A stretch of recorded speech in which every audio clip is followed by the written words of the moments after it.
Hello, welcome to another edition of Unpluggered, reflecting on a fine victory last Thursday night. Feels a little while ago now as we get more of a conventional break. We build up towards Essendon, so the old foes continue. It's been an eventful week, reminiscent of the 2020 elimination final, where you have a great win but lose three soldiers and left sort of reeling a little bit the next day, thinking, how do we cover that? And always comes with I don't know what the opposite of a silver lining is, but that seems to be the way of it of recent times. Opening up by saying valet to Andrew Plimpton, one of our favourite guests on this show and a great servant of the club, passionate saint, was a president during a highly eventful period for St Kilda during financial troubles, a grand final, Tony Lockett's departure, coaching sackings, home ground movements and the like, and guided St Kilda through those troubled waters very, very nicely. And it is very sad to hear of his passing during the week. And might start there, Nick, as we welcome you. A tremendous win over Collingwood on a Thursday night. I mean, 70,000 at the MCG. It doesn't get much better than that in a home and away sense, and it really gets us rolling. And I guess, unfortunately, though, we've been paying tribute to the dearly departed far too frequently over the last couple of years. It seems like it's, Morrow, Neil, Bonnie, the list goes on, sadly. There's been a few, hasn't there? It's a lot of these guys that have meant so much to the footy club, are getting to that age now, unfortunately.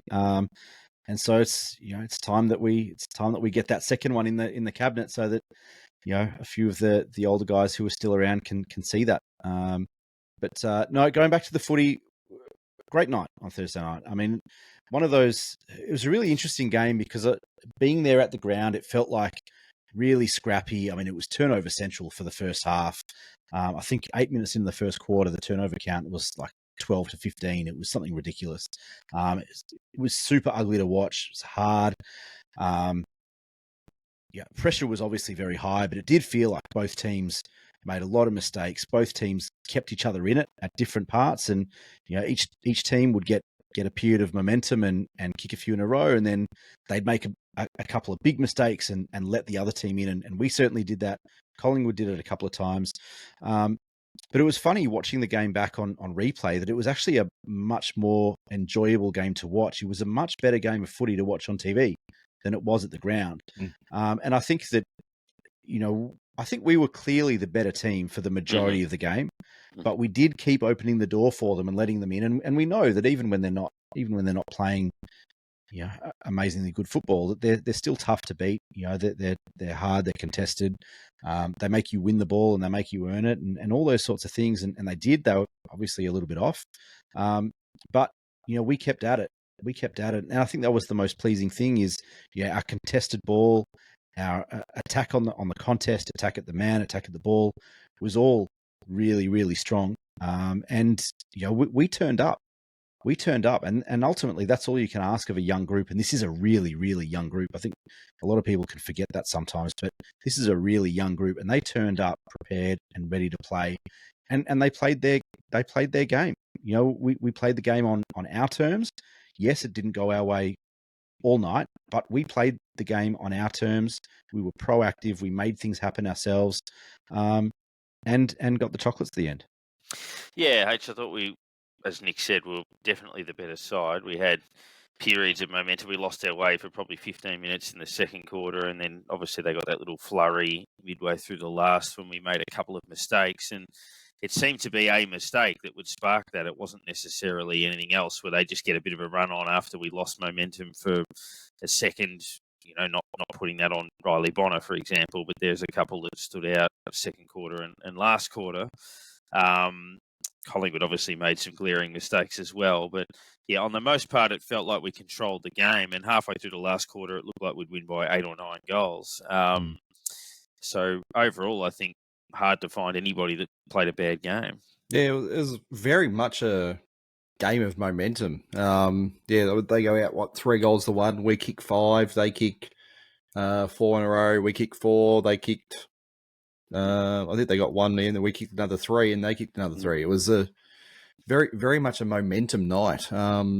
Patches where one team would take it, and then the other would come back. But yeah, you're talking about the clangers and that sort of thing on the night, and yeah, I had a look earlier, and Collingwood on the night 78. But as you say, you look back at the game and you sort of go, it didn't feel like there was that many when you watch it on TV. It didn't it didn't feel that bad. But the game itself, I just think, made it look a lot better than what it really was, because it was tight, it was high pressure, it was a fast game at times. It was, the ball actually pinged around quite a bit at times, and that's what, I guess, when you look back at just some of the decisions they made at times, that pressure made them make some of those mistakes. How often have you seen their defence punch a ball straight down the throat of an opposition forward in front of goal? Their captain handballs the ball from the goal square straight to our player. Just mistakes that you sort of go, you don't see them make those mistakes that often. It's a situation where you go, it's great that we took the advantage in those situations, because a lot of time we probably would have stuffed it up ourselves, giving it straight back to them or whatever. But we made the most of those opportunities that they gave us and made them pay. And that's how we beat them on the night, by pressuring them and then making the most of the opportunities they gave us. I think it was the first 7 goals or something we kicked were from turnovers or something like that, or the 7 that they kicked, they were 7 from 7. Yeah, they were 7 from 7. So from we turnovers. pretty much gave them that, and I was trying to remember I saw something along the lines of we had a similar amount. Might have been the next sort of batch that in our goal kicking for the night, but yeah, the pressure certainly made or created goals on the night, and that's what obviously hid that whole thing of where the mistakes really were. Yeah, I mean, for a game like that, I mean, as you say, there were 5 huge clangers, 3 from them and 2 from us. Obviously, Frampton pile driving Higgins over the line in the first quarter, complete brain explosion, and then obviously Bonner with the little chip kick back into the corridor in the second quarter, and then playing on and getting the kick smothered in the last. You remember the glaring turnovers, which were obviously the 3 from them and the 2 from us. But yeah, the standard was very good. Our transition was excellent. I thought Collingwood, clearly they were off a bit, but they looked a bit more like themselves than they had in the first 2 weeks in terms of their setup and structure and their ball movement and their ability to at times squeeze us. So I thought they were a bit better. So therefore the win is more pleasing for being able to handle that, and also the way we dealt with challenges. I think at halftime we'd given up 4 in a row to then come out and grab the game again, and then by the end of the third quarter we were strangling them. It was really, really pleasing. I mean, look, last year we were nice and competitive against them, and I think it probably demonstrates how strong our system is, and this week we have to find that out again, which we'll talk about later, because we're going to have to try to find a way to muscle a victory on system. Obviously losing the pace of Liam Henry and losing Max King, obviously at the time of recording, unsuccessful in his appeal at the tribunal. So that's all that stuff that we'll have to throw up and deal with. But I think also, Nick, it was pleasing for the first time. It's the 4th year we've had the Spuds game. It's the first time we've actually played well. So I think that's worth acknowledging, that we came to the party on that occasion for the first time. Yeah, I mean, big night, primetime game, standalone game on a Thursday night at the MCG under lights, event game, milestone game, Seb Ross and his 200th. I mean, all these things that we historically have not been very good at. So to do that on the occasion and given the emotion and all those sorts of things was really pleasing. And I think should give this group a lot of confidence moving forward. I mean, I think regardless of whether Collingwood are playing their best footy or not, I think they're still better than Essendon, and they should go into next week with no fear, thinking that no matter who's in or out, that there's guys that can cover and guys that can come in and next man up and all those things, because we trust in each other, we trust in ourselves, and the coaches trust in the players to execute a game plan, which they've done. successfully against a really good team on their home patch, even though it was our home game. But big crowd under the lights at the G, and we did the job. And look, last year, we without Max King for an extended period, we didn't know how long that was going to be, and we were able to put a system together. This is one game effectively where you almost, even if you reinvent the wheel for 1 week, and find a way and see what happens. We'll talk about who comes in. It seems the changes are probably obvious given the amount of soldiers going down in terms of what we have. The Mason Wood one, for those who are at the ground versus those watching it on TV, look, it would have been frightening regardless of the situation. But watching it on television, obviously when you see a player convulsing in that situation and you see that they've landed not just on their head but on their neck, you've obviously all sorts of worries around that. And the emotions of a St Kilda supporter where you're sitting there going, oh, thankfully he's moving around and it's just a concussion. It's like, oh, no, wait, it's not. It's a broken collarbone, so he's going to miss more weeks. But it was horrible to watch, and I don't know what the perception was at the ground. But, it certainly put a bit of a hush over things. Yeah, I was only a few rows back where it pretty much happened right in front of me. And, like, first it was the sound, the two hitting each other. It was a clear just smack between the two players. They hit pretty hard. The fact Cordy got up, you sort of go, he was probably pretty lucky. He's obviously got him. Well, if you say it, the better. In the collision, it's they hit very hard, and pretty much I was watching that from the time it happened to.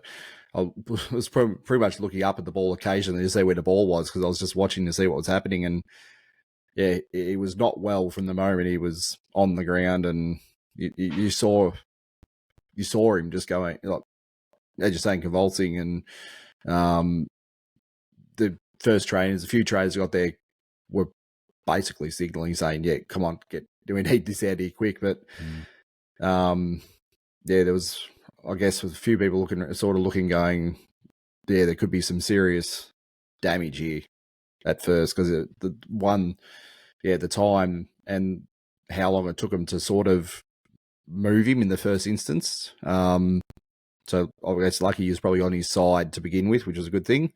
But just the time between him being on the ground to the first time they sort of rolled him over onto his back to move him, it was a fair time and gap there.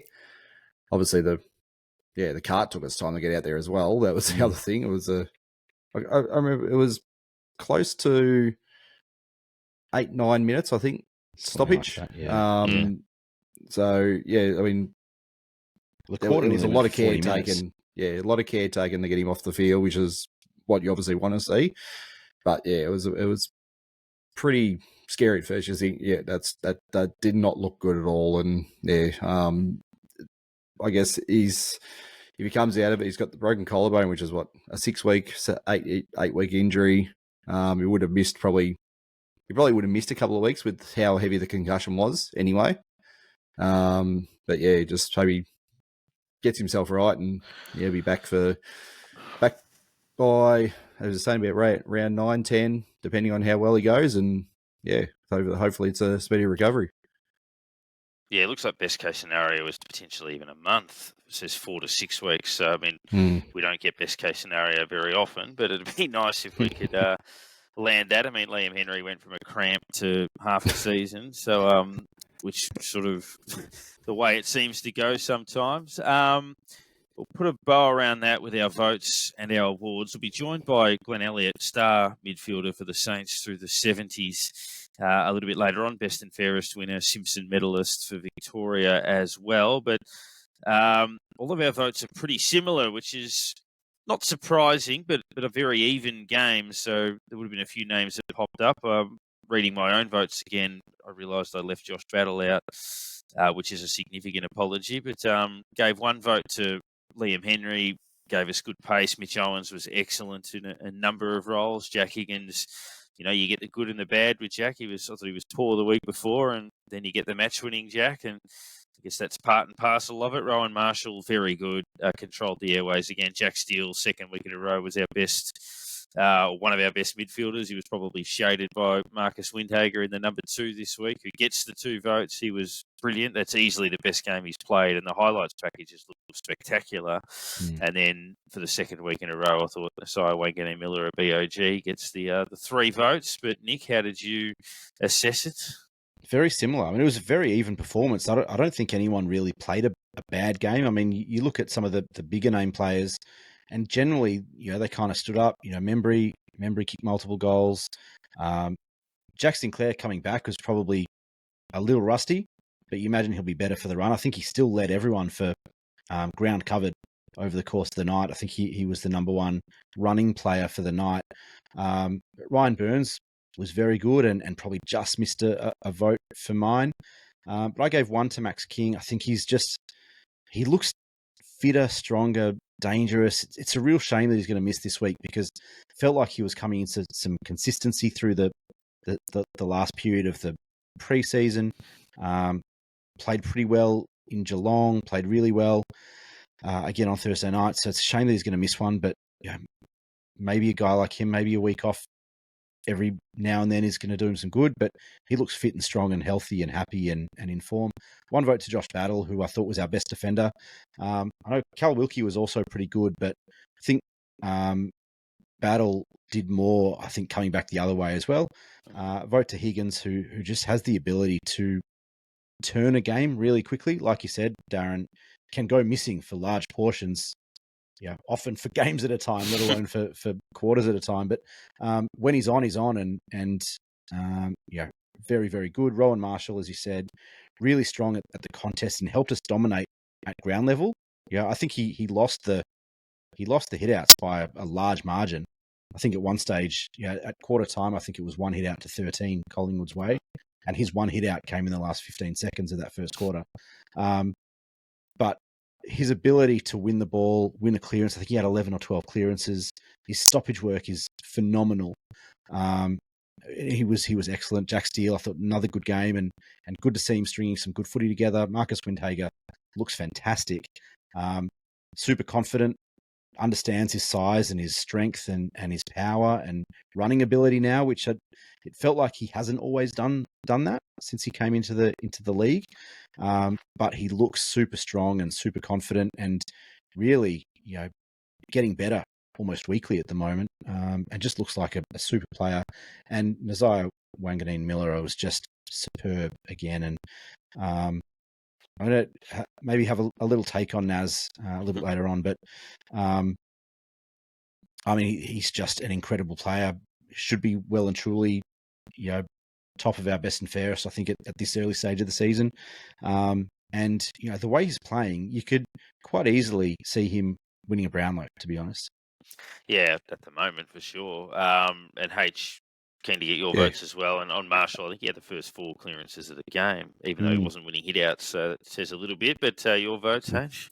Yeah, so we start with 1 for Lee Fisher. First time ever he's looked after us. Took instruction from Ross Lyon really well, apparently, according to fans. It was out for us all night, it sounds like. But yeah, I mean, I don't think he gave us that many compared to the others. When I looked back at it, it was quite interesting. Doesn't usually. So. No, we don't get any from him at all. So yeah, it was the main takeaway from the very much educated Collingwood fans all around us. So, so as Nick was saying, Josh Battle, I reckon he was the best defender of the night as well. Just popped up where he could. I partly filled the role Mason Wood played a little bit last week when you looked at it. He was the one that was trying to, I guess, get back and jump in that hole and just caused a bit of chaos when they were trying to enter the 50 and just got there where he was needed. 1 to Steele in the middle, great. Again, Mitch Owens, same thing. As I said, he's playing well. I just don't think he's there yet. We could just almost see him just exploding at some point. He's doing a lot, but there's signs that he could just take off all of a sudden. And yeah, I think we're all waiting for that to happen. Go to Jack Higgins. Wasn't just the goals he kicked.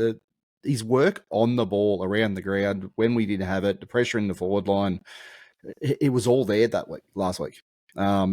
He played a fantastic game. He was absolutely everywhere. So, hopefully we can see that sort of performance more often than not from now on. As I said, he's struggled other weeks, but hopefully those sort of performances, yes, come along a lot more often than what they have. 2 to Windhager, just massive in the middle, massive. And that picture of him with Dacos on his backpack after the game was fantastic. 3 to Naz, he's flying, and hopefully Mitchie jumps up to, as we're saying, that same sort of level as Naz is at, and those two will take the competition by storm.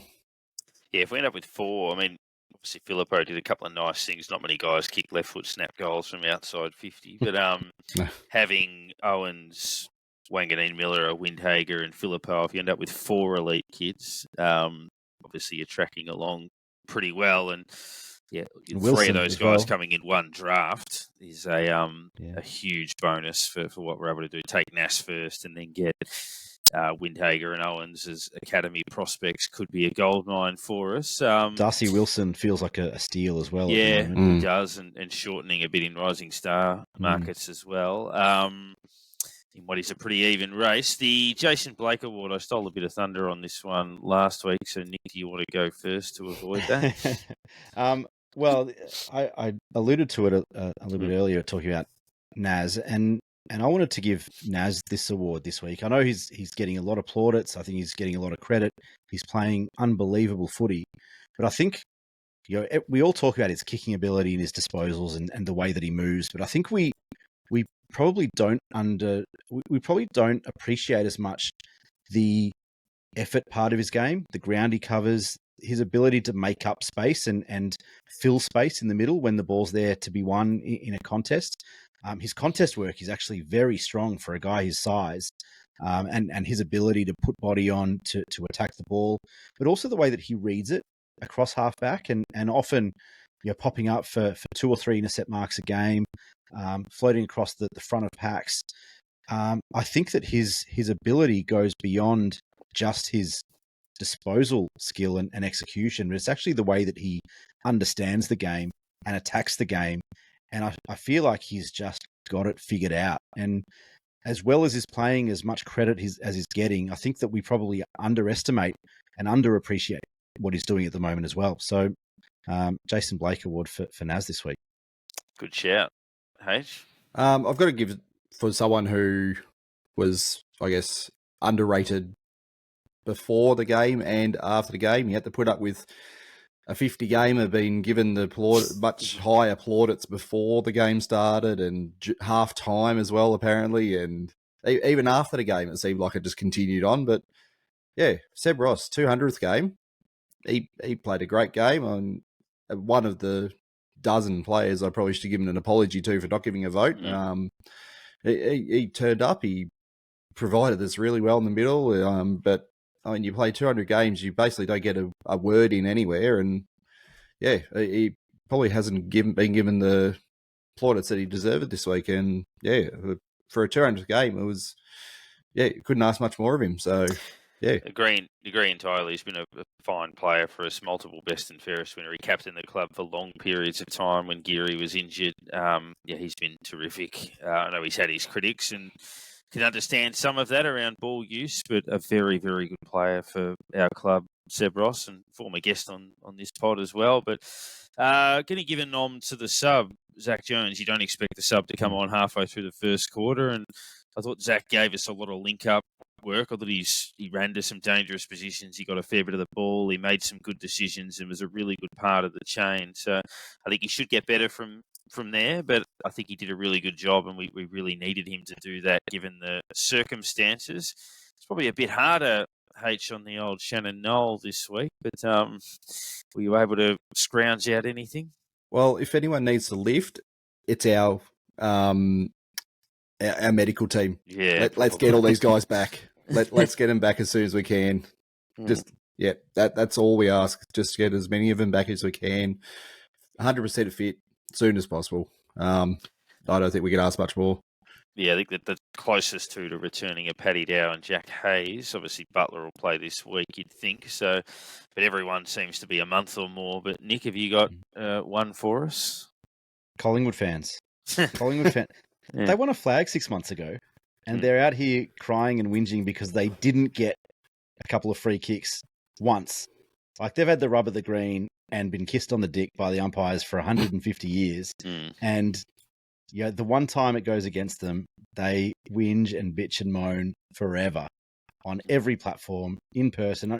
H, you and I at the cricketers after the game, and those Collingwood fans crying salty tears about having to lose a game to St Kilda, and chanting about 2010 and all these other things. It's like, dude, you won a grand final 6 months ago. Like, what are you complaining about? Like, enjoy it.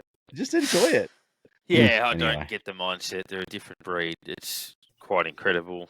Some of the commentary, even, the criticism of their own side and stuff like that. I mean, 3 games ago. And I mean, umpiring didn't make Darcy Moore handball to Brad Hill at the top of the goal square for no apparent reason. And the amount of other, they didn't allow Nas to run unchecked off halfback and get 30 touches. And that Frampton one is just one of the dumbest things I've ever seen. Oh, yeah, and the first goal of the game hit the ground. Yeah, so exactly. I don't know what they... Yeah, anyway. Mine would probably be, he's been good, and I thought he was still good on Thursday night, despite the errors. But, I guess with Riley Bonner, just decision-making, I guess.